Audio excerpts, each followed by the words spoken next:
هاجركا أمت تعذبا هاتم بتفوتو عادوها يزربا بعلت عبيت خانة عبيت تابا كشعت بكيرات تبا عيشزبا زورا مهاجركا أمت تعذبا هاتم بتفوتو عادوها يزربا بعلت عبيت خانة عبيت تابا كشعت بكيرات تبا عيشزبا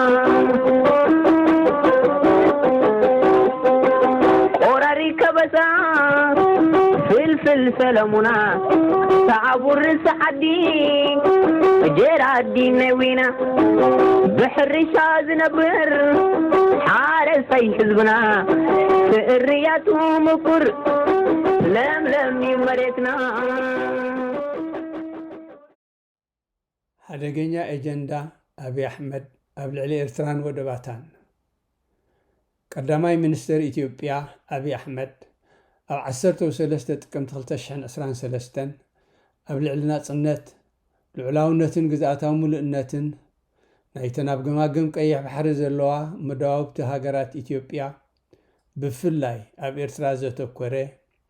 أزيو حدقينيا تهديد بوقع كم زعوجه يذكر إذا دما حتى مساء سلامن كويناتن أمونغو إرتران إثيوبيان تراي زي كوني انت لاي أبزوبا قرن أفريقيا سلازتنكف قبوء ملسي تدليو أقداسي واناو قداي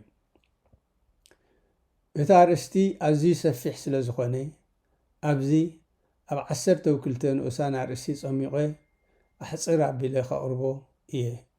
إتن أسانا رئيستي حدش نبيت أب الله حربي كلته حالنجه هالوسا 3 تعبيد دنقرنا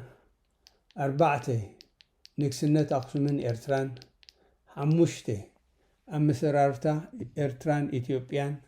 6 أقاوما دوب إرتران إثيوبيان 7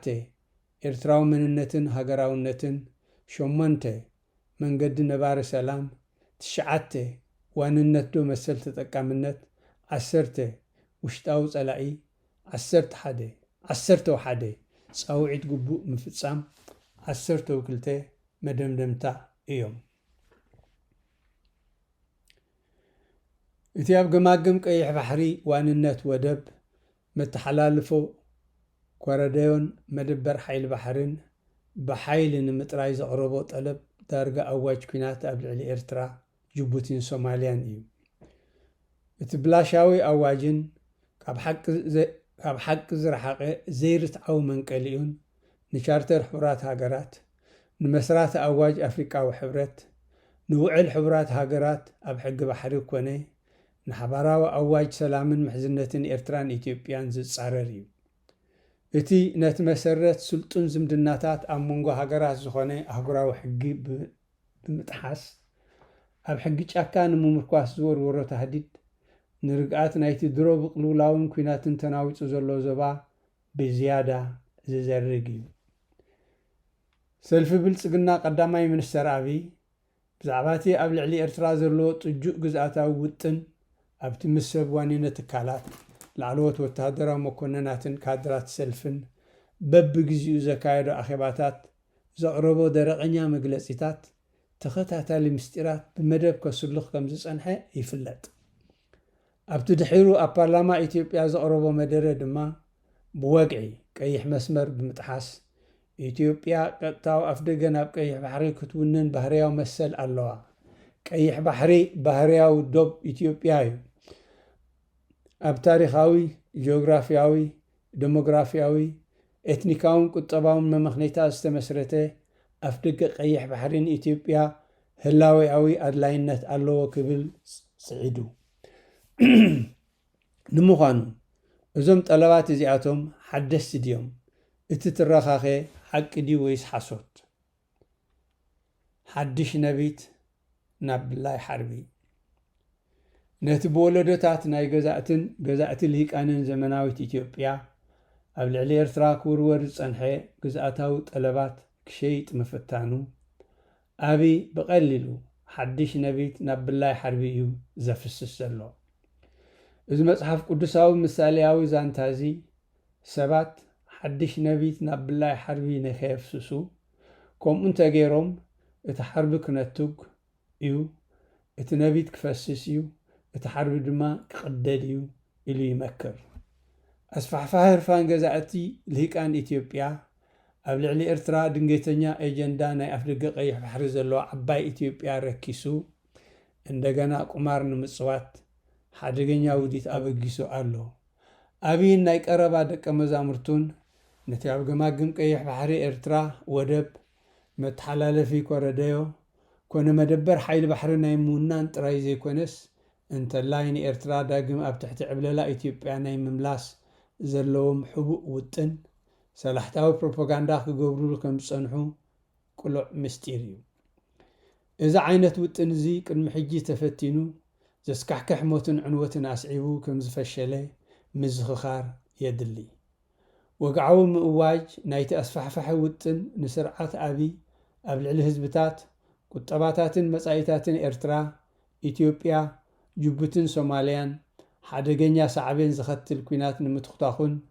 ንኹሎም ወገናት ዘኽስር ጸወታ ንምጽዋትን መንገዲ ተራጽሞ ኣትሒዝዎ ኣሎ።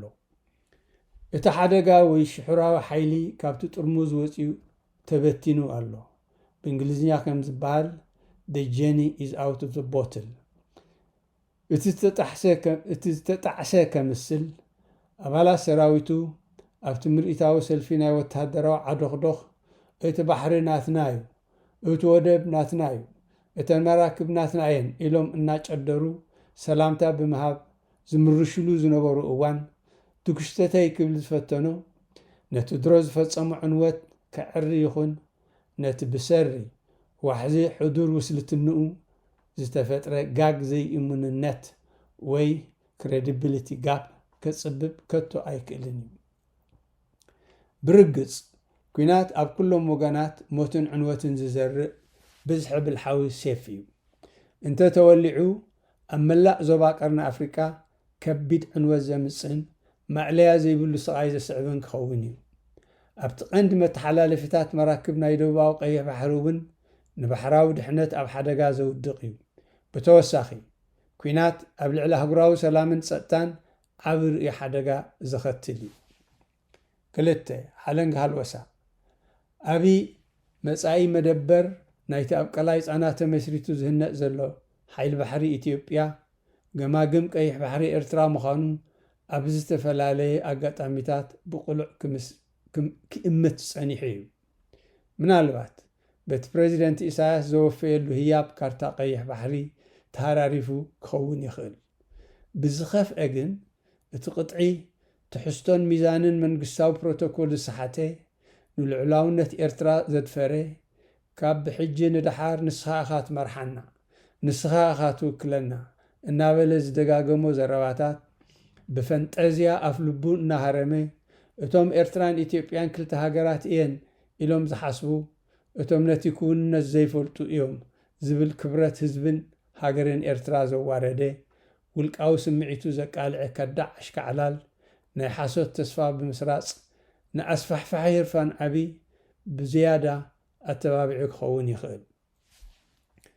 መራሒኡ ዝነዓቆ ሃገርን ህዝብን ዝኾነ ይደፍሮ። ኣብይ ነቲ በቲ ዝሰምዖ መብፅዓ ዝሓደሩ ህርፋን ብሰላማዊ መንገዲ ከርዊ ብዘይምኽኣሉ ድማ ሕርቃኑ ንምውፃእ ብዝመስል መልሰ ግብሪ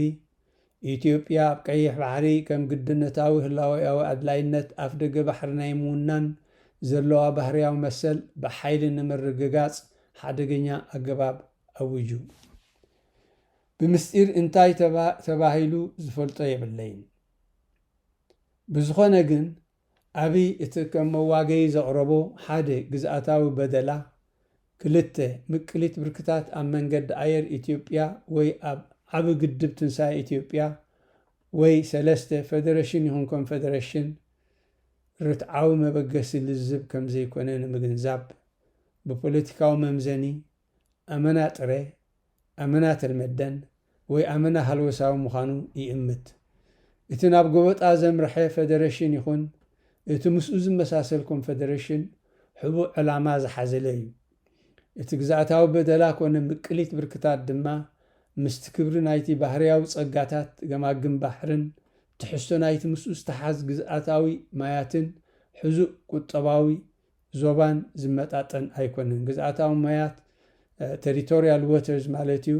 ሕዙእ ቁጠባዊ ዞባኻ ኤክስክሉሲቭ ኢኮኖሚክ ዞን ማለት እዩ። ብሓቂ ሓንቲ ኣፍ ደገ ባሕሪ ዘይብላ ሃገር መተሓላለፊ ኮረደዮን ኣፍ ደገ ባሕርን ክትውንን ጽቡቕ እዩ። ይኹን እምበር ዝኾነት መተሓላለፊት ሃገር ልዕላውነታን ግዝኣታዊ ምሉእነታን ብፍታው ሓሊፋ ክትህብ ምጽባይ ተኽእልኡ ከምቲ ድልየታት ኣፍራስ እንተ ዝኾኑ ነይሮም ለመንቲ ምተወጥሕዎም ነይሮም ዝብል ምስላ እዩ። ክንዲ ዝኾነ ኤርትራ፣ ጅቡትን ሶማልያን ንጠለብ ኣብይ ብንጹር ነጺገኖ እየን። ዋንነት ወደብ ኣብ ገማግም ቀይሕ ባሕሪ ኤርትራ ከምቲ ኣብይ ብሸፈጥ ዝገልጾ ህላዊኣዊ ተደላይነት ዘለዎ ይኹን ዕንቅፋት ንልምዓት ኢትዮጵያ ከም ዘይኮነ ከስምረሉ ኣዝዩ ኣገዳሲ እዩ። ኢትዮጵያ ካልኦት ኣማራጺታት ኣለውዋ። ኣብዘን ዝሓለፈ 15 ዓመታት እውን ክትጥቀመሎም ጸኒሓ እያ። ንውሽጣዊ ጠንቅታት ድሕረት ኢትዮጵያ ግዳማዊ መምኽኔታ ምንዳይ ኮነ ካብቲ ሓቂቲ ኣቓልቦ ንምጥምዛዝ ምፍታን ጉጉይ ኪኑ ኣፍንጫ ዘይርኢ ፖለቲካን ኣንጻራዊ ውፅኢት ዝህልዎን እዩ። ብታህዲድ ወይ ዝውታረ ሓይሊ ዋንነት ንምጥራይ ዝግበር ዝኾነ ፈተነ ከም ሓደገኛ ጠላዕ ምጽዋት እዩ ዝኸውን። ዝኾነት መተሓላለፊት ሃገር ብኸምዚ ዓይነት ነውራም ጥሕሰት ሃገራዊ ሕጊ ገታር ግህሰት ናጽነታ ልዕላውነታን ግዝኣታዊ ምሉእነታን ኣይከተፍቅድን እያ። ከምዚ ዓይነት ወራር ግድን ድርብ ዝበልሑ ሴፍ ኮይኑ ተመሊሱ ንኢትዮጵያ ዝዕኑን ዝበታትንን ክኸውን ከም ዝኽእል ምግንዛብ የድሊ። ብመንጽርቲ ህሉ ሃገራውን ዞባውን ዳይናሚክስ ክርአን ከሎ እቲ ብሓድሽ ኢምፐራጦርያዊ ሕርፋን ዝደፋፋእ ኤጀንዳ ኣብይ ሃልወሳውን ሓደገኛን ምዃኑ ኣይስተሓትን። እቲ ንዑ ዝድርኽ ኣብ ክልቲ ኣዝዩ ጎዳኢ ኤትኒካዊ ፖለቲካ ኢትዮጵያ ንኢትዮጵያ ምግዛእ ነቲ ዞባ ምዕብላልን ተራና እዩ ንኢትዮጵያ ምግዛእን ነቲ ዞባ ምዕብላልን ተራና እዩ ዝብል ሓውሲ ጉልቡብ ምህለላ ንኢትዮጵያ ኮነ ነተን ናይ ቀረባ ጎረባብታ መዓት ዝድግስ ሓደጋ እዩ። ኣብይ ነቲ ክንገዝእን ክንዕብልልን ተራና እዩ ዝብል ትረኻ ኤትኒካዊ ጉጅልኡ ከስገድዶ ይኽእል ዶ ኣይክእልን ኮነ ኣብ ልዕሊተን ጎረባብታ ሃገራት ወራር ክፍጽም ክፍቀደሉ ድዩ ኣይክፍቀደሉን ኣብ መልሰ ግብሪ ህዝቢ ኢትዮጵያ ዝምርከስ ጉዳይ እዩ። እቲ ነቲ ዓብን እናወስኸ ዝኸይድን ብዝሕ ህዝቢ ኢትዮጵያ ደጋጊሙ ከም መፈራርሒ ምጥቃሱ ነተን ብስፍሓት መሬትን ብዝሕ ህዝብን ካብ ኢትዮጵያ ዝንእሳ ኤርትራ፣ ጅቡትን ሶማልያን ሓደጋ ወረርቲ ዕስለታት ክፍንወልክን እየ ዝትሕዝትኡ እሙት ተህዲድ ምዃኑ ኣይሰሓትን። እዚ ድሮ ተራእዩ እዩ። ፈረንሳውያን ከም ዝብልዎ ደጃ vu። ሂትለር ኣብ ጀርመንን ኣብ ኤውሮጳን ፈቲንዎስ ንጀርመን ንኤውሮጳን ንዓለምን መዓት መቕዘፍትን ዕንወትን ኣስዒብሎም እዩ። እቶም ቀቅድሚ ኣብይ ዝነበሩ መራሕቲ ኢትዮጵያ ሃፀይ ሃይለስላሴ፣ ኮሎኔል መንግስቱን ቀዳማይ ሚኒስተር መለስን ኣብ ልዕሊ ኤርትራ ጎበጣን ወራርን ፈቲኖም ፈሽሎም እዮም። እቲ ኣዝዩ ድኹም ብጭንቀት ዝተዋሕጠ እናብኣሰ ብዝኸይድ ዓልየትነት ወይ ኤትኒሲቲ ዝልለ ስርዓት ኣብይ ተመሳሳሊ ዕድል ናይ ስዕረት ከም ዘጋጥሞ ታሪክ ይምህር። ስለዚ ካብቶም ዝሓለፉ ጉድኣታዊ ፍሽለታት ናይ ዙፋን ኣቦታቱ ክመሃር ነቲ ፋይዳ ኣልቦ ግን ከኣዕናዊ ኤጀንድኡ ዳግም ክሓስበሉ ነቲ ኣስፋሕፋሒ ውጥኑ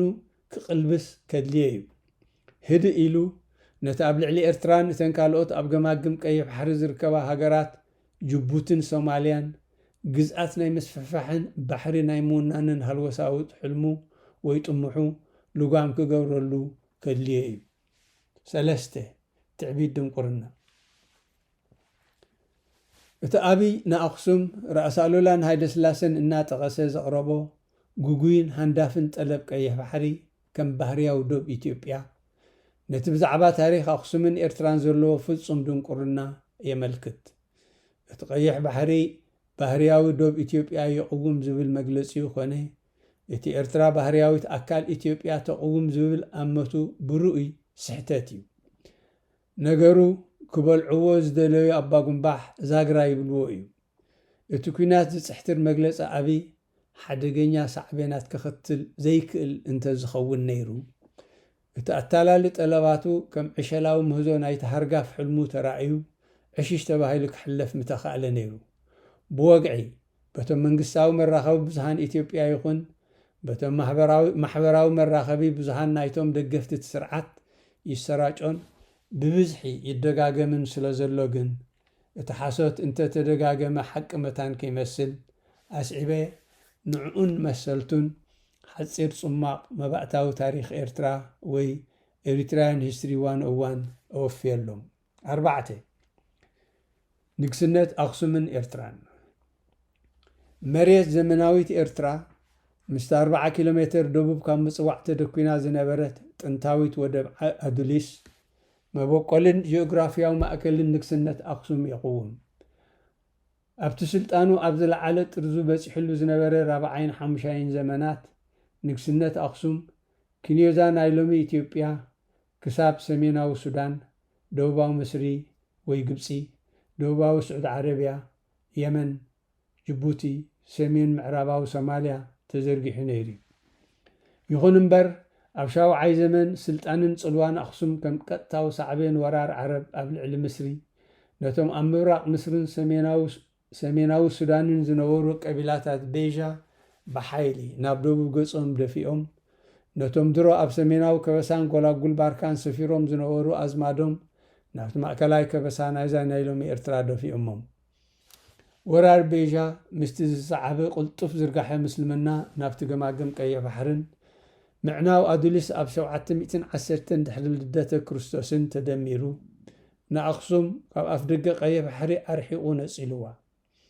እዚ ፍጻሜታት እዚ ንባሕራዊ ንግዳ ዘሪጉ ምንቁልቋል ንግስነታ ኣቀላጢፉ። ውድቀት ኣክሱምን ገማግም ቀይሕ ባሕርን ኣብ ኢድ ናይቲ ዘስፋሕፍሕ ዝነበረ ምስልምና ነቶም ክርስቲያን ኣክሱማውያን ናብ ደቡብ ገጾም ከንሰሕቡ ብምቕሳብ ካብ ኩሉ ተገሊሎም ኣብቲ ዘዕቆቦም ከበሳታት ኣቢሲንያ ምስ ሰፈሩ ናብ ቀይሕ ባሕሪ ተመሊሶም ኣይፈልጡን። ሓንሳብ ምስ አንቆልቆለት ኣክሱም ፈጺማ ኣይስተስአትን። ካብ ውድቀት ኣክሱም ክሳብ ኣጋ መወዳእታ 13 ዘመን ማለት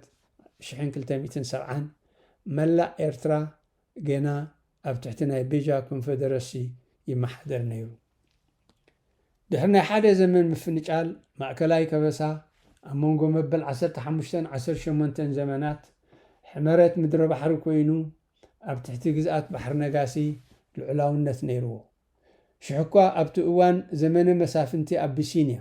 ነቲ ታሪኻዊ ዶብ ምድረ ባሕርን ኣቢሲንያን ዘቕውም መስመር መረብ በለሳ ሙና ዝሰግር ተደጋጋሚ ሓድሕዳዊ ወራራት እንተነበረ እቲ ንግዝኣት ዘመናዊት ኤርትራ ዘቕውም ማእከላይ ከበሳ፣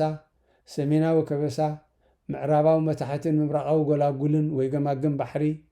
ካብ ኣቢሲንያ ዝተፈልየ እዩ ነይሩ። ጄይምስ ብሩስ እቲ ኣብ 1770 ንምንጪ ሰማያዊ ኒል ኣብ ቀላይ ፃና ንምርካብ ካብ ምጽዋዕ ዝተበገሰ ስኮትላንዳዊ ዳህሳሲ ምድሪ ባሕርን ኣቢሲንያን ብቐጻሊ ኣብ ናይ ሓድሕድ ኩናት ተጸምዳ ብንጹር ዝተፈላለያ ፖለቲካዊ ኣህዱታት ከም ዝነበራ ይጽብጽብ። ይኹን እምበር ኣብቲ ቀጥታዊ ቅድመ መግዛእታዊ እዋን ምድረ ባሕሪ ብሰሪ ውሽጣዊ ዳይናሚክስን ግዳማዊ ዓመፅን ኣብ ካልእ ወቕቲ ናይ ምፍንጫል ወደቐ። ኣብ ምብራቕ እቲ ኣብ 1557 ንምጽዋዕን ሕርጊጎን ዝተቖጻጸረት ዑስማናዊት ቱርኪ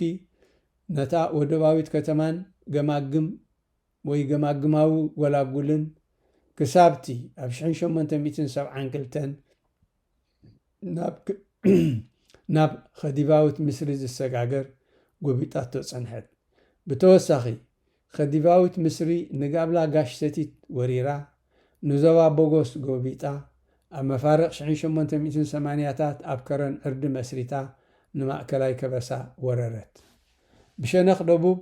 ኣቢሲንያውያን ንማእከላይ ከበሳ ወሪሮም أنصار مسراويان تواجئهم نسمين قصهم دفعوا شعور رأس ألولا نرأس ولد كيل وين رأس ولد ميكائيل أتاليلو أبتحتو قصصرو بمئتاو كند مدبرو أب أسمرا تخلي إيطاليا أبشن شمونتا مئتين سسان تشعتن أب وشمت عسب أب طرف نايت دوبا ويشاف مراغوصو ويفوت هولد مسريتا بتوم بتخولو فرنساو مسفحفح كاب جبوتنا بإرترا استشاقلو بريطانياويان تتبابعا ورار بمقصال أبشن شمونتا مئتين تسعان نملئتي إرترا قوبتت تاريخاو مرتعون بأركس نبوزح زمانات زصنحي هلاوة مدر بحري كم نفسا التمحادر بوليتكاوي تهادو ناصا كاب أبسينيا جنكا أب قصال قجت مس أبسينيا كم زنبرت يرقاقص أبتي كاب بودكت أخسم كسام مسات أوروبا أو بعدها مجزعتي أب قرن أفريقيا زرقح أسرتو حدا زمانات أب أبسينيا حيالو تودادر تنكسنتات كتسان كود كان ترعينين يخون امبر زخونت كابتن تودادر تنكسنتات نايت موائلتي كوني زخونت زمناوي تهاجر نايز اوانا ننفسا كم قطاوي وراسيت ناي نكسنت أخصم كتقرب زخونة رتعاو ممقنيتا يبلان ولا حانت خاب انون بحقي رتعيزا قبل علي قماقم قيح بحري ارترا كتصير يخون سلطان نيرن كتبل اتخل تنتاوي تخون زمناوي تهاجر يلان أبتي كابودكت أخصم أبشامناي زمن كساب فدرشن إرترا مش إثيوبيا أبشن شعتمتن حمسان كلتن زرقاح موائلنا عسرتو كلتا زمانات زخوني أبسينياو مراحي يخون وراري انت الله رأس ألولا نملا مدر بحر عبليل يخون قماقم كي حاري إرترا بسيحو ويرقسو أي فلتينيو إذا مسرتا حق سلوزخوني ما يستخدق موية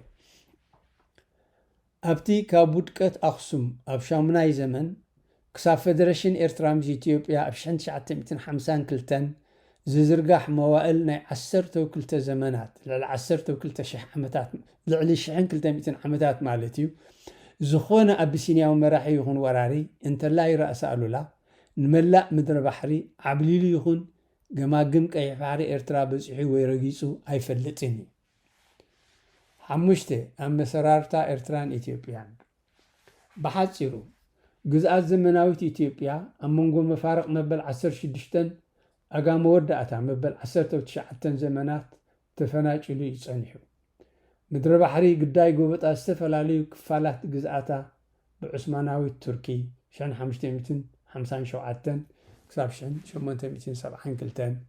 بخديفاوت مصري شان 872 شان 885 بإيطاليا شان 869 شان 889 بأبسينيا شان 876 شان 877 كوينا تمقاقلت قوبتا إيطاليا أبشان 809 جزءاتا وهدت إرترا أمسيو سعبو إرترا أبتحتي إيطاليا وبعدها مجزأتي شان 809 شان 941 بريطانيا وتهدروا من محدار شان 941 شان 952 فدريشن مس إثيوبيا شان 952 شان 962 أمور دعوتو دما بقوبتا إثيوبيا شان 962 شان 991 تساقيا أمونغو أبتمجمرتا نا أوروبا وبعدهم مشماونا أفريقيا أبسينيا كم قداين بدلنيان نا مجزأتا ورار سجنتراو ترا تصاويتا مجزأتا ورار إيطاليا بعوت مكيتا ختبقع تقمت إلى نقرواب تهزبتات وريرا قوبتت أبشان 896 نورار إيطاليا أوقع عدوى بمفشال عبيك إياه فتصيما إتتاريخاو عوت عدوى دحريتي أب أوان هانيبال كن مخلتش حمتات قبل علي أوروبا وهاجر استمزقبه قدامي أفريقيا عوتي تباهلي غربي قد حق إذن اتقدامي عوت أفريقيا وسراويت قبل الوراري أوروبا وسراويت اتمهداو سراوي السودان قبل عليتي بجنرال غوردون استمرحي بريطانيا وسراويت أب خرطوم أب طريشن 885 استمزقبه عوت مخانو متكاس مجزأتا ورار إيطاليا دحر مفشال ኣቢሲንያ ምስ መግዛእታዊ ሓይልታት ኤውሮጳ ውዲት ምግማር ኮነ ንሓድሕዳዊ ውድድራቶም ብጉርሒ ብምምዝማዝ ዘይ ኣቢሲንያዊ ግዝኣታት ብሓይሊ ንምሓዝ ተኸታታሊ ኩናታት ብምክያድ ኣስፋሕፍሐት። ምውናን ዓብዪ ብዝሒ ዘመናዊ ኣፅዋር ኣብ መጀመርያ ካብ ኢጣልያ መፈለምታ ሃፀይነት መነሊክ ኣኽኢሉ፣ ዳሕራይ ድማ ካብ ፈረንሳ መፈፀምታ ሃፀይነቱ ኣኽኢሉ። እዚ ድማ መነሊክ ንጉስ ሽዋ ኣብ 1889 ከም ሃፀይ ኣብ ኣቢሲንያ ማእከላዊ ስልጣን ንምጭባጥ ግዝኣታት ብሓይሊ ንምሓዝ ንንግስነት ሽዋ ናብ ሃፀይነት ኢትዮጵያ ንምቕያር ኣኽኢልዎ። እቲ ኣብ ምዕራብ ደቡባዊ ምብራቕ ናይቲ ሃገር ብሓይሊ ዝተታሕዘ ግዝኣታት ነቲ ህዝብታት ዓፈር፣ ኣንዋክ፣ ቤኒሻንጉል፣ ቦራና፣ ጋምቤላ፣ ጉራጌ፣ ኦሮሞ፣ ኮንሶ፣ ሲዳማ፣ ሶማሊ፣ ወላሞ፣ ወላይታ ዝነብሩሉ መሬት የጠቓልል። ምስ መፈፀምታ ወራራት መነሊክ ኣብ 1910 ኣቢሲንያ ኢትዮጵያ ተባሂላ ነዚ ናይ ሎሚ ጂኦግራፊያዊ ቅርፃን ኣህጉራዊ ዶባታን ክትሕዝ እንከላ ኤርትራ ድሮ ኣብ 1890 ማለት 10 ዓመታት ቅድሚ ኢትዮጵያ ዝተደኮነት መግዛእታዊት ሃገር ኮይና ፀኒሓ። ስለዚ እምበኣርከስ ቅድሚ ምፅኣት መግዛእታ መዋእል በዚ ናይ ሎሚ ጂኦፖለቲካዊ ኣቀዋውማታትንን ህሉው ዶባትንን ዝፍለጣ ኢትዮጵያ ኮነ ኤርትራ ዝበሃላ ሃገራት ከም ዘይነበራ ጉሉሕ እዩ። እዚ ህሉው ጂኦፖለቲካዊ ኣቀዋውማታት ኤርትራን ኢትዮጵያን ልክዕ ከምቲ ናይታ ተምሳላዊት ወይ ቅድመ መርኣያ ዘመናዊት ኣፍሪቃዊት ሃገር ብጠንቅቲ ብመግዛእታዊ ሓይልታት ኤውሮጳ ዝተፈፀመ ምጉዝዛይ ኣፍሪቃ ዝተወሰነ እዩ። መግዛእታዊ ምጉዝዛይ ቀርኒ ኣፍሪቃ ንህሉው ጂኦፖለቲካዊ ኣቃውማ ኤርትራን ኢትዮጵያን ጥራይ ዘይኮነ እንተላይ ነቲ ናይቲ መላእ ዞባ ቀርኒ ኣፍሪቃ መልክዕ ከትሕዝ እንከሎ እቲ መግዛእታዊ ውዕላት ድማ ነቲ ኣህጉራዊ ዶባትን ደሪቱ። ሽዱሽተ ኣቃውማ ዶብ ኤርትራን ኢትዮጵያን 6 ኣቃውማ ዶብ ኤርትራን ኢትዮጵያን ኤርትራን ኢትዮጵያን ብሰለስተ መግዛእታዊ ውዕላት ዝተደረተ ኣስታት 1000 ኪሎ ሜትር ዝንውሓቱ ናይ ሓባር ዶብ ኣለወን። እቲ ኣብ መንጎ ኢትዮጵያን ኢጣልያን ስምምዕ ዝተገብረሉ ውዕል 1900 ነቲ ማእከላይ ክፋል ናይቲ ዶብ ይሕንፅፅ። እቲ ኣብ መንጎ ኢጣልያ ኢትዮጵያን ዓባይ ብሪጣንያን ስምምዕ ዝተገብረሉ ውዕል 1902 ጥብቆ ናይ ውዕል 1900 ኮይኑ ነቲ ማእከላይ ክፋል ናይቲ ዶብ ከይተንከፈ ከም ዘለዎ ገዲፉ ነቲ ምዕራባዊ ክፋል ናይቲ መስመር ውዕል ወይ ትሪቲ ላይን የመሓይሽ። እቲ ኣብ መንጎ ኢጣልያን ኢትዮጵያን ስምምዕ ዝተገብረሉ ውዕል 1908 ነቲ ምብራቃዊ ክፋል ናይቲ ዶብ ይድርት። በዞም ሰለስተ መግዛእታዊ ውዕላት ምስ ተደረተ እቲ ናይ መግዛእታዊ ውዕል ዶብ ብግብርን ብሕግን ኣህጉራዊ ቁመንኡ ዓቂቡ ፀኒሑ። ኤርትራ ድማ ኣብቲ እዋን ምእዋጅ ናፅነታ ከም ዘለዎ ወሪሳ ባሪኻቶ። ኣህጉራዊ ተፈላጥነት ልዕላዊት ሃገረ ኤርትራን ምፅምባር ኤርትራ ናብቲኮም ናይ ናፃ ሃገራትን ብመሰረት ውዕላዊ ሕጊ ብፁእነት ናይቲ መግዛእታዊ ውዕል ዶብ ኣፅዲቑ። ብፁእነት ናይ መግዛእታዊ ውዕል ዶብ ምስ ኣህጉራዊ ልምዳዊ ሕጊ ኮነ ምስቲ ናይ ኣፍሪቃዊ ሕብረት መትከል ዘይተጋሃስነት ናይቶም ኣብ እዋን ናፅነት ዝውረሱ መግዛእታዊ ዶባት ዝሰማማዕ እዩ። 7 ኤርትራዊ መንነትን ሃገርነትን ኢጣልያ ነቲ ክሳብ ሽዑ ተፈናጭሉ ዝነበረ ግዝኣትን ዝተፈላለየ ህዝብን ብሓባር ኣብ ትሕቲ ሓደ ማእከላይ ምምሕዳር ኣምፅያቶ ሕቡር መግዛእታዊ ኣሃዱ መስሪታ። ኣብታ ሰፌራዊ ግዝኣት ኢጣልያ ወይ ኢታልያን ሰትለር ኮሎኒ ክትከውን ዝተበየነላ ኤርትራ ኣገልግሎት ንምውዳድ ዝዓለመ መርበብ ናይ ዘመናዊ ከተማዊ ኢንዱስትርያዊ መጓዓዝያን መራኸቢታትን ትሕተ ቅርፂ ሃኒፃ። ምትእትታው ናይ ሓደስቲ ረቑሒታትን ዝምድናታትን ማእቶት ሓደስቲ ማሕበራዊ ሓይልታት ፈጢሩ። ተቃውሞ ንኢጣልያዊ መግዛእታዊ ጭቆና ኮነ ነቲ ስርዓታዊ ዓሌትነቱ ሓባራዊ ሃገራዊ መንነት ኮስኪሱ ኤርትራዊ ሃገራውነት አንበድቢዱ ተመክሮ ናይ ሓባር ጭኮና ኣብ ትሕቲ ባዕዳዊ መግዛእቲ ምዕባለ ናይ ሓደ ናይ ሓባር ስነ ኣእምራዊ ኣቃዋማን ፍሉይ ኤርትራዊ ሃገራዊ መንነትን ኣደንፊዑ ርእሰ ምሕዳራዊ ኤርትራዊ ታሪኽ ምስ ስልጡን ኤርትራዊ ባህሊ ተደሚሩ ፍሉይ ኤርትራዊ ሃገራዊ መንነት ደሪዑ መቐፀልታ ኢጣልያዊ ሜላ ጭኮናን ዓሌታዊ ኣድልዎን ኣብ ትሕቲ ብሪጣንያዊ ወተሃደራዊ ምምሕዳር ንሃንቀውታ ኤርትራውያን ንናጽነት ብዝያዳ ኣበርትዖ መጎት ናይ መግዛዕታዊ ጭኮናን ህዝባዊ ተቃውሞን ንቕሓት ናይ ሓባር ኩነትን ንኹሉ ኤትኒካዊ ቋንቋዊ ሃይማኖታውን ዞባውን ምትእስሳር ዝሰገረ ጠማሪ ኤርትራዊ ሃገራዊ መንነት ፈጢሩ እቲ ንልዕሊ ሓደ ዘመን ዝተኻየደ ሓባራዊ ፖለቲካውን ወተሃደራውን ተቃውሞ ፍሉይ ኤርትራዊ መንነት ኣደሊሉ ኤርትራዊ ሃገራውነት ኣትሪሩ ንሃፀያዊ ኢትዮጵያዊ ዕብለላ ስዒሩ ጽንዓት ብርታዕን ሓቦን ኤርትራዊ ሃገራውነት ንጎበጣ ኢትዮጵያን ኣህጉራዊ ተሓባበርቱን ብዓወት መኪቱ መሰር ርእሰ ውሳኔ ጨቢጡ ናጽነት ኤርትራ ንጉዳይ ግዝኣታዊ ምሉእነትን ኣህጉራዊ ዶብን ኤርትራ ሓንሳእ ንሓዋሩ መዕለቢ ገይሩሉ 8 መንገዲ ነባሪ ሰላም ግቡእነት መሰር ርእሰ ውሳኔ ልዕላዊ ሃገርነትን ግዝኣታዊ ምሉእነትን ኤርትራ ኣብ ታሪኽ ዝተመርኮሰን ኣብ ኣህጉራዊ ሕጊ ዝተመስረተን እዩ ነባሪ ሰላም ኣብ መንጎ ኢትዮጵያን ኤርትራን ኢትዮጵያ እንተላይ ልሂቃን ትግራይ 1 ናጽነት ልዕላውነትን ግዝኣታዊ ምሉእነትን ኤርትራ 2 ብፁዕነት መግዛእታዊ ውዕልዶብ ኤርትራን ኢትዮጵያን ከኽብሩ ይጠልብ ነባሪ ሰላም ኣድላይ መሰረት ንተሓባባሪ ዝምድናታት ክልቲአን ሃገራትን ሓባራዊ ብልጽግና ህዝብታት ኤርትራን ኢትዮጵያን እዩ ህዝቢ ኤርትራ ናጽነት ንምጭባጥ ማዕለያ ዘይብሎም መስዋዕትታት ከፊሉ ልዕላውነት ኤርትራ ውህሉል ህዝቢ ኤርትራ ናጽነት ንምጭባጥ ማዕለያ ዘይብሎም መስዋዕትታት ከፊሉ ልዕላዊት ኤርትራ ውህሉል ሓባራዊ ዓወት ናይ ጻዕሪ ረሃፅን ደምን ናይ ወለዶታት ኤርትራውያን እያ ህልውቲ ኮይና ድማ ክትነብር እያ ብዘቤታዊ ሽግር እናተሳቀየ ይነብር ይሃሉ እምበር ህዝቢ ኤርትራ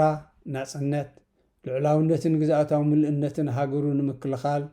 ዘለዎ ቆራጽነትን ዓቕምን ኣመስኪሩ እዩ እንደገና ከምኡ ክከላኸል ክግደድ ግን ኣይግባእን ክንየው ናጽነት ህዝቢ ኤርትራ ፍትሒ ይደሊ ኣብ ትሕቲ ግዝኣቲ ሕጊ ብሰላም ናጽነትን ረሃዋን ክነብር ሃንቀው ይብል ኣሎ እዘን ናይ ሎሚ ኤርትራን ኢትዮጵያን ኣብ ኣቃዋማ ናይቲ ሓባራዊ ዶበን ዝኾነ ተራ ኣይነበረንን ክልቲአን ሃገራት ነቲ መግዛእታዊ ውዕልዶብ ወሪሰንኦ እየን ስለዚ ኢትዮጵያ ንመትከል ደይተተንካፍነት መግዛእታዊ ዶባት ወይ በቲ ሕጋዊ ኣፀዋውዕኡ ዩቲ ፖሲደቲስ ጁሪስ ብዘይ ወላውል ክትቀበልን ነቲ ኣህጉራዊ ዶብ ኤርትራ ብከምቲ ብመግዛእታዊ ውዕላስ ዝተደረቶ ደይ ኩነታዊ ተፈላጥነት ከተረጋግፅን ግዴታ ኣለዋ ስርዓት ኣብይን ምእዙዛት ኣገልገልቲ ሰልፊ ብልጽግንኡን ነቲ ክሳብ ለይቲ ሎሚ መቃልሑ ዝቕፅል ዘሎ ኣሉታዊ ስምብራት ናይቲ ጉድኣታዊ ሳዕብያናት ናይቲ ቀዳማይ ኣሉታዊ ፈተነ ናይቲ ቅድሚኦም ዝነበረ መንግስቲ ክዝክሩን ከስተውዕሉን ይግባእ መዓስ እዮም ክመሃሩ ቁልጡፍ ትግባረ ስምምዓት ኣልጀርስ ኣካላዊ ምኽላል ወይ ምምልካት ናይቲ ሓባራዊ ዶብ ብመሰረት መምርሒታት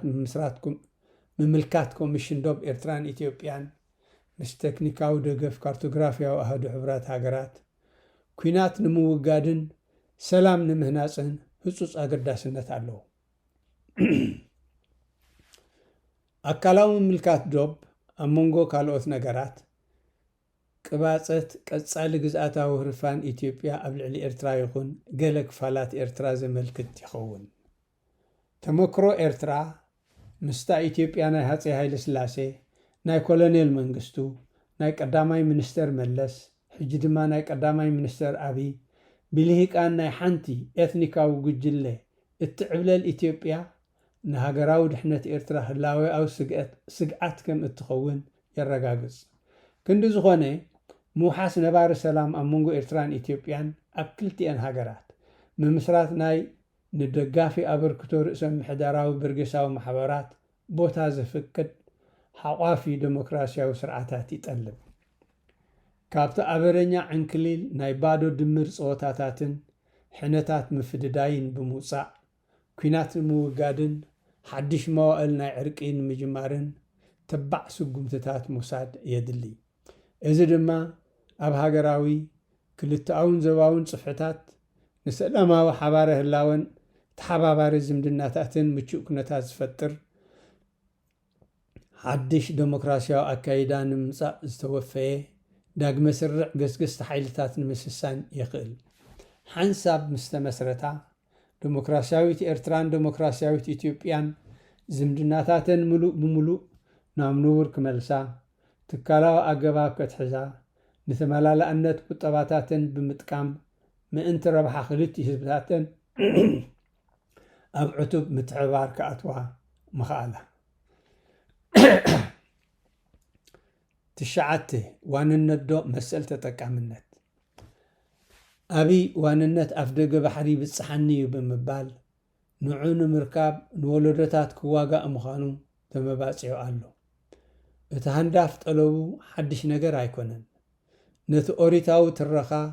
ናይ ሓደ ባእታታት ናይቶም ግቡእነት ልዑላዊ ናጽነት ኤርትራ ዝነጽጉን በቲ ክውንነት ናይ ናጻ ኤርትራ ዘስቆርቆሩን ልሂቃን ኢትዮጵያ ዘቃልሕ እዩ። እዚ ድማ ምስቲ ኣብ ብሉይ ታሪኽ ዴሞግራፊያዊ ረቑሒ ኤትኒካዊ ወይ ባህላዊ ተመሳሳልነት ብምምርኳስ ንኤርትራ ንምዕብላልን ኣብ ደገ ቀይሕ ባሕሪ ንምርካብን ዝህውትት ብሉይ ትረኻታት ናይ ዓባይ ኢትዮጵያን ዓባይ ትግራይን ዝሰማማዕ ትረኻ እዩ። እቲ ዝቐረበ ጠለብ ናይ መሰል ተጠቃምነት ኣፍ ደገ ባሕርን ናጽነት ምትሕልላፍን ዘይኮነስ ጠለብ ዋንነት እዩ። እዚ ድማ ንናጽነት ልዕላውነትን ግዝኣታዊ ሙሉእነትን ኤርትራ ህላዊያዊ ስግኣት ንሰላም ግስጋሰን ድሕነትን ወይ ድሕንነትን ህዝብታት ኤርትራን ኢትዮጵያን ድማ ኣስጋኣ ሓደጋ እዩ። ጠለብ ኢትዮጵያ ንመሰል ኣፍ ደገ ባሕሪ ግቡእን ቅዳማዊ ንግዳ ንምስልሳል ኣድላይን እዩ። እቲ ኩነትን ቅጥዕን ተጠቃምነት ኮነ ምትሕልላፍ ምስ ሓንቲ ወይ ኩለን ኣፍ ደገ ባሕሪ ዘለዎን ጎረባብታ ኣብ ኣህጉራዊ ሕጊ ብዝተመስረተ ክልተኣዊ ልዝብ ኣብ ስምምዕ ምብጻሕ ይከኣል እዩ። ውዕል ሕቡራት ሃገራት ኣብ ሕጊ ባሕሪ አንቀጽ 125 ኣፍ ደገ ባሕሪ ዘይብለን ሃገራት ብግዝኣት ናይተን መተሓላለፍቲ ሃገራት ኣቢለን መሰል ምርካብ ኣፍ ደገ ባሕርን ናጽነት ምትሕላፍን ከም ዘለወን እዚ መሰል እዚ ኣብ መንጎተን ኣፍ ደገ ባሕሪ ዘይብለን ሃገራትን መተሓላለፍቲ ሃገራትን ኣብ ስምምዕ ብዝተበጽሓሉ ኣገባብን ቅጥዕታትን ክኸውን ከም ዘለዎ እተን መተሓላለፊ ሃገራት ኣብ ልዕሊ ግዝኣተን ሙሉእ ልዕላውነት እናተጠቕማን ኣብ ልዕሊ ግቡእ ረብሓታትን ዝኾነ ምጥሓስ ንምክልኻል ኩሉ ዘድሊ ስጉምትታት ንምውሳድ ሙሉእ መሰል ከም ዘለወንን ይቐምጥ። ዋላ እተን ኣፍ ደገ ባሕሪ ዝውንና ሃገራት ከም መመላእታ ናይተን ናይ ገዛእ ርእሰን ወደባት ምእንቲ ስልጠትን መውሓድ ወፃኢታትን መተሓላለፊ ሃገራት ይጥቀማ እዮም። ንኣብነት እታ ኣብ ኤውሮጳ ዝዓበየ ቁጠባ እትውንን ጀርመን ንሆላንዳዊት ወደብ ሮተርዳም ከም ቀንዲ ኣፍ ደገ ናይቲ ዝበዝሐ ክፋል ኣህጉራዊ ንግዳ ትጥቀም። እተን ኣብ ዓለም ኣፍ ደገ ባሕሪ ዘይብለን 44 ሃገራት እንተላይ እተን ኣብ ኣፍሪቃ ዝርከባ 16 ሃገራት መምስተን ዝምልከተን መተሓላለፈ ሃገራት ክልተኣዊ ስምምዓት ገይረን እየን ኣህጉራዊ ንግደን ዘሰላስላ። ኢትዮጵያን ገዛእ ርእሳውን ግዳማዊ ንግዳ እተሰላስለሉ ከምኡ ዝኣመሰለ ክልተኣዊ ስምምዕ ምስ ጅቡቲ ኣለዋ።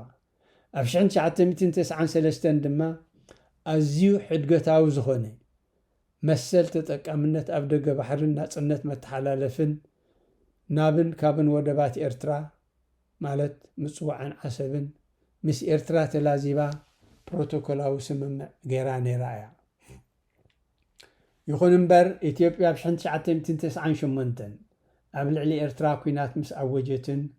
ንምጽዋዕን ዓሰብን ምድብዳብ ምስ ጀመረትን ምጥቃም ኣገልግሎት ወደባት ኤርትራን መሳለጥያታት መተሓላለፍን ብበይናዊ ውሳኔ ከም ዘቋረፀት ምዝካር ይግባእ። ኢትዮጵያ ኪንዩ ብምኻድ ኣህጉራዊ መጓዓዝያ መራክብ ወደባት ኤርትራን ከይጥቀማ ሃዲዳ። ብወገነይ ኤርትራ ኣብ ዝኾነ እዋን መሰል ተጠቃምነት ወደባታ ንኢትዮጵያ ዝኸልከለትሉ ኣጋጣሚ ኣይፈልጥን እየ። ይኹን እምበር ድሕሪ መወዳእታ ናይቲ ኩናት እቲ ሽዑ ቀዳማይ ሚኒስትር ኢትዮጵያ ዝነበረ መለስ ዜናዊ ንኤርትራ ኣታዊታት ንምኽላእን ኣብ ልዕሊኣ ፋይናንስያዊ ጉድኣት ንምውራድን ፆታ ክሰር ብምምራፅ ወደባት ኤርትራን ከይጥቀም ከም ዝተመባፅዐ እፈልጥ። ኣብዚ እዋን እዚ ኢትዮጵያ ነቲ ፅዩፍ ጠለባ ንዋንነት ገዲፋ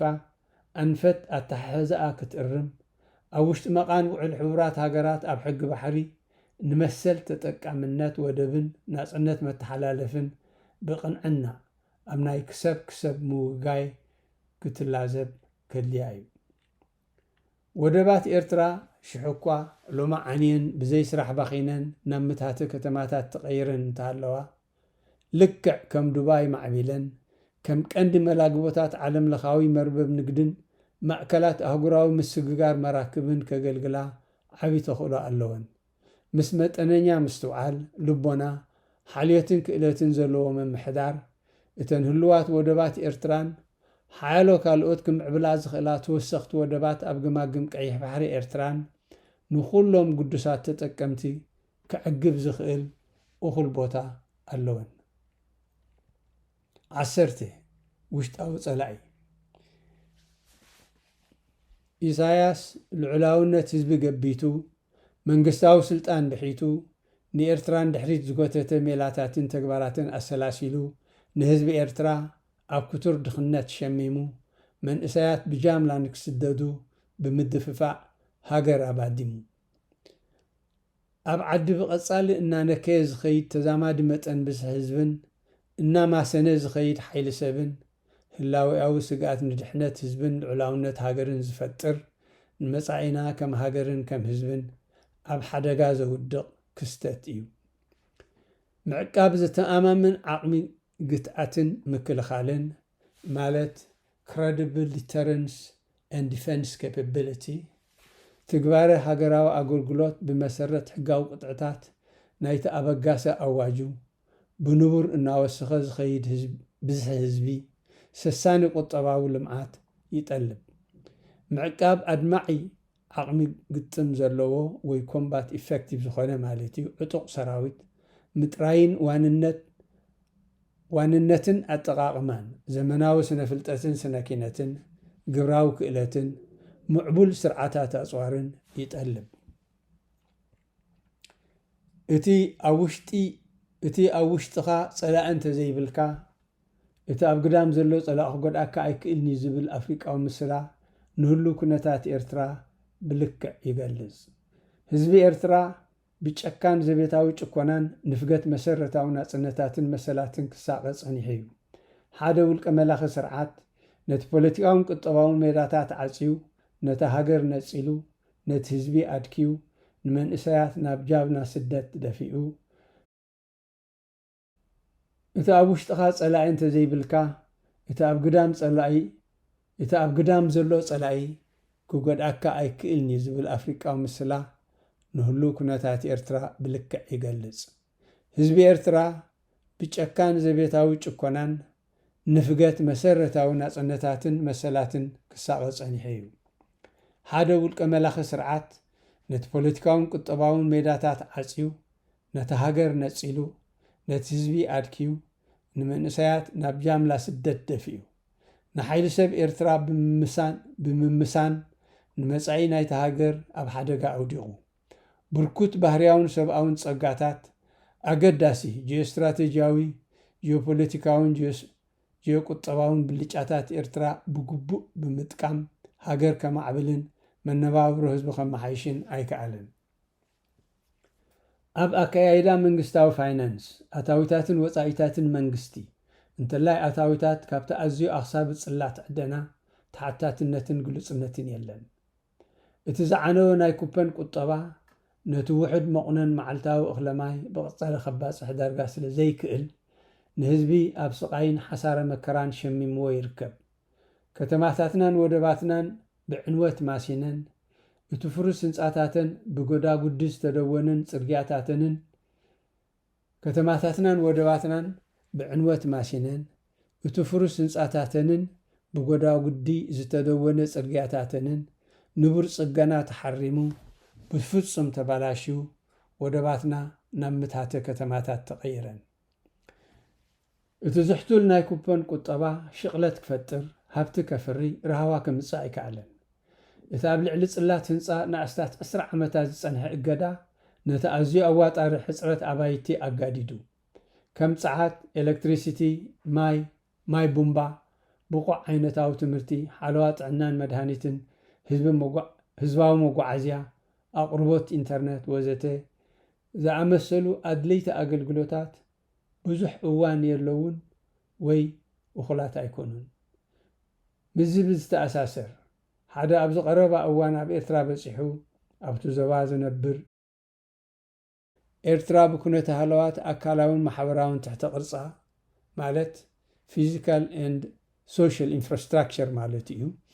ካብተን ጎረባብታ ሃገራት ብ10 ዓመታት ድሕራ ከም ዘላ ምስ ሓበረኒ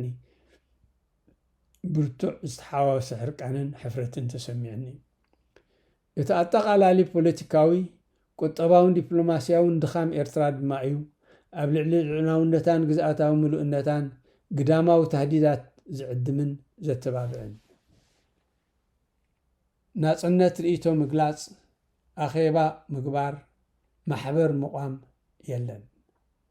ስእነት ግቡእ ሕጋዊ መስርሕ ንዜጋታት ላዕለዎት ሰመዚ መንግስትን ወተሃደራዊ መኮንናትን ብተመሳሳሊ ንሃውራዊ ማእሰርቲ ደረት ኣልቦ ማሕቡስ ጉዱድ ምስዋር ሃለዋት ይኹንን ብኩራት ግዝኣተ ሕጊ ምስ ሕስረት ቁጠባዊ ናይ ፀዓት ኣካባቢያዊ ናይ መግቢ ናይ ጥዕና ብሕታውን ፖለቲካውን ድሕነት ተደሚሩ ህዝቢ ኣብ ናጽነት ሰላምን ራህዋን ዝተማልአ ህይወት ናይ ምንባር መሰሉ ይነፍግ ድንቁርና ናይ ንቡር መንግስታዊ ፕሮቶኮል ሃንዳፍ መግለጺታት ኮነ ተበግሳዊ ኣስተውዓልን ኣድማዕን ዲፕሎማሲ ምስልሳል ዘይምኽኣል ንሃገራዊ ፀጥታዊ ረብሓታትና የዳኽም ኣብ ሃገራዊ ምክልኻል ኣብ ህዝብና ብፍላይ ኣብ መንእሰያትና ብዘይመጣጠኑ ኩነታት ዓበይቲ መስዋዕትታት የውርድ ኢሳያስ ነቲ ዝጸደቐ ቀዋም ኤርትራ ምትግባርን ግዝኣቲ ሕጊ ምኽታልን ኣብዩ ዕጭ ሓንፊፉ ኣብ ልዕሊቲ በቲ ንዘመናት ዝጸንሐ ስሩዕ ሕግታት እንዳብኡ ዝሕበን ብሕጊ ዝነባበር ሕብረተሰብ ተለዋዋጢ ጉንታዊ ግዝኣት ሰብ ኣስገዲዱ ምህናፅ ተግባራዊ መንግስታዊ መሳርዕ ሰራሪ መንግስታዊ ትካላት ኮነ ስርሒታዊ ምሕዳራዊ ኣካላት ዓጊቱ ሓቋፊ ቀዋማዊ ምሕደራ ክምስርት ቁጠባ ከማዕብል ማሕበራዊ ግስጋሴ ከሰላስል ኣይደለየን ኣይከኣለን ኣብ ናይ 32 ዓመታት ዕምሪ ስልጣኑ ስርዓት ኢሳያስ ንኣብዝሓ ህዝቢ ኤርትራ መሰረታዊ ጠለባትን ኣድላይ ማሕበራዊ ኣገልግሎታትን ክቐርብ ኣይከኣለን እዚ ክውነት ድማ ሃገር ብግቡእ ከመሓድር ኮነ መሰረታዊ ጠለባት ህዝቢ ከማልእ ብቕዓት ከም ዘይብሉ የረጋግጽ ውጽኢት ሕማቕ ምሕደርኡ ንኤርትራ ኣንዕቑዋን ኣደንዲንዋን ይርከብ እቶም ንኢሳያስ ዝድግፉ ዝንእዱ ዝውድሱ ኮነ ነቲ ኣዕናዊ ኣነነቱ ዘንበድብዱ ናብ ቀልቦም ክምለሱን ኣብ መሳርዕ ናይቲ ነቶም ነቲ ጽሙት ኩነታት እዚ ዝፈጠሩ ሜላታትን ተግባራትን ንምቕያር ዝካየድ ጻዕሪ ክጽምበሩን የድሊ ጻውዒት ግቡእ ምፍጻም 11 ጻውዒት ግቡእ ምፍጻም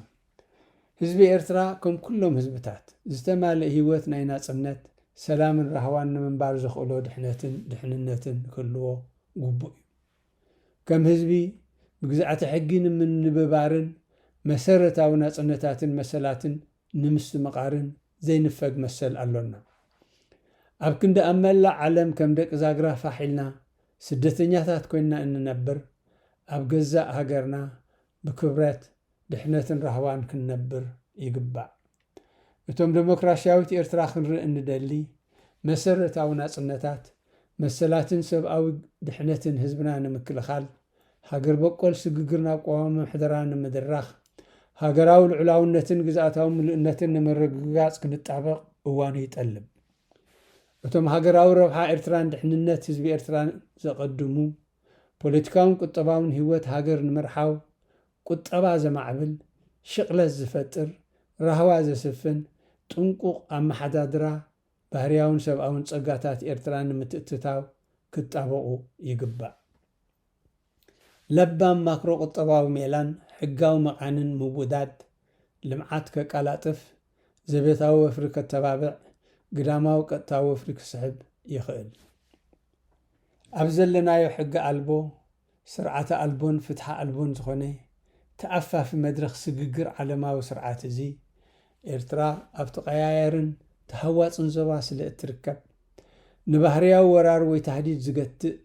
ዘተኣማምን ዓቕሚ ርእሰ ምክልኻል ብዘመናዊ ኣፅዋርን ምዕቡል ስርዓተ እዝን ቁፅፅርን ዝተዓጥቀ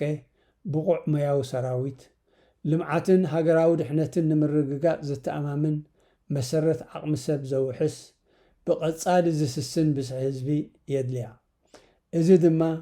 ትግባረ ሃገራዊ ኣገልግሎት ብመሰረት ኣዋጅ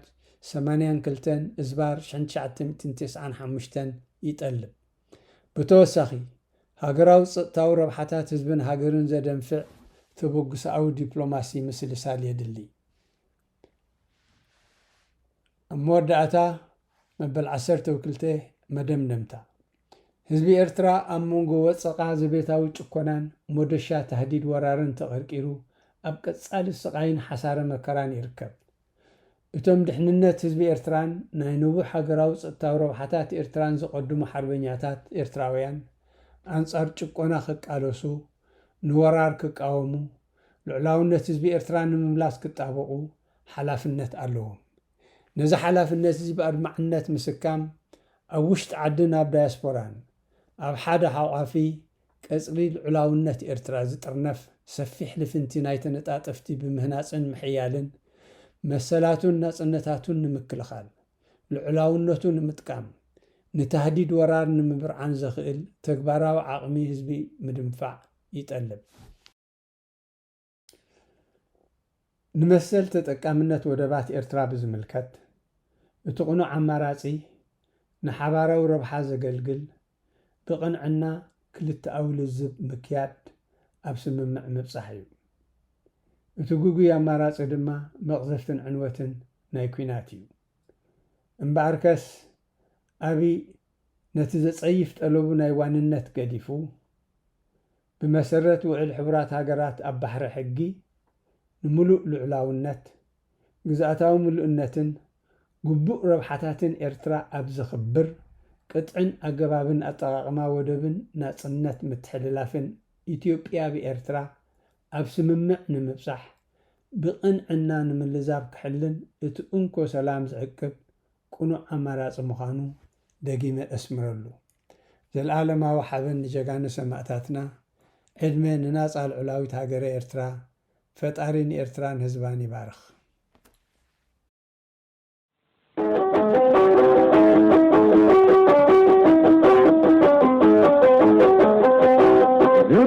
هاجركا أمت تعذبا هاكم بتفوتو عاد وحايز ربا بعلت حبيت خانة عبيت تابا كشعت بخيرات السبا عيشزبا زورا مهاجركا أمت تعذبا هاكم بتفوتو عاد وحايز ربا بعلت حبيت خانة عبيت تابا كشعت بخيرات السبا عيشزبا كبسا فلفل سلمنا تعبر سعدين جرى الدين وينا بحر شاز نبر حارس حزبنا في الرياض مكر لم يمرتنا